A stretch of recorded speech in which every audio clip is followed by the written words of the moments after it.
Dr. Bruce Lipton, who's been a huge source of inspiration to me over the years,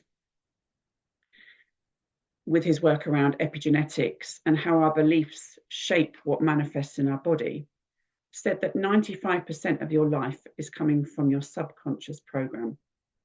Your life is a printout of your subconscious, and the things that you wish, desire, and work hard for may not always be supported by the ingrained program you have. But what would your life be like if you learned that you are more powerful than you've ever been taught? And that sums up beautifully what I'd like to share with you today.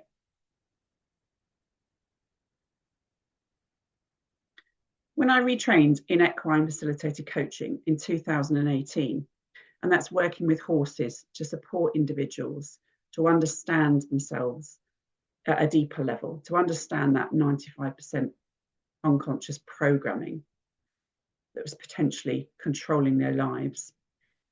I underwent a year-long deep therapeutic and healing process as I started to make the connection between the mental, the emotional, the physical, and the energetic aspects of myself.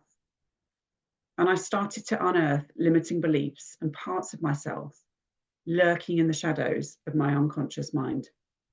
Parts of myself I didn't like or I hadn't acknowledged. And I started to recognize that the mental, the emotional, the physical, and the energetic aspects to myself were actually all one system. And that just working with my mind was not going to shift the patterns of fear or shame that I had to be perfect to feel good enough to belong, or that I couldn't speak my truth and express how I felt in case I was rejected or abandoned. All of those patterns seemed to be stored deep inside my unconscious programming and deep inside my body. And I started to realize that just working with my mind and intellectualizing things or reframing situations that hadn't gone to plan, whilst that was helpful, wasn't going to enable me to connect with the trapped emotion in my body and heal emotional wounds which had created limiting beliefs and perceptions about myself. Perceptions that I wasn't quite good enough, or I couldn't speak my truth because I'd be rejected or abandoned, or I'd upset people or cause conflict. And I started to realize that just working with the mind wasn't going to enable me to reconnect with the parts of myself I'd rejected, as I'd learned to believe they weren't worthy of love, connection, or belonging. And it wasn't going to help me reinstate boundaries to create a solid sense of self and show myself I was safe and loved.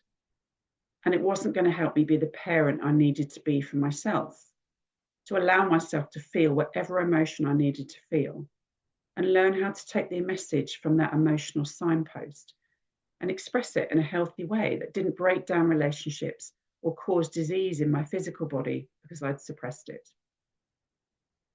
My training into equine therapy in 2018 rerouted me on a journey of deep healing and reconnection with my whole self, where I threw myself into a holistic approach to mental, emotional, and physical health, including Reiki and energy healing, meditation, kinesiology, homeopathy, and yoga, to name a few.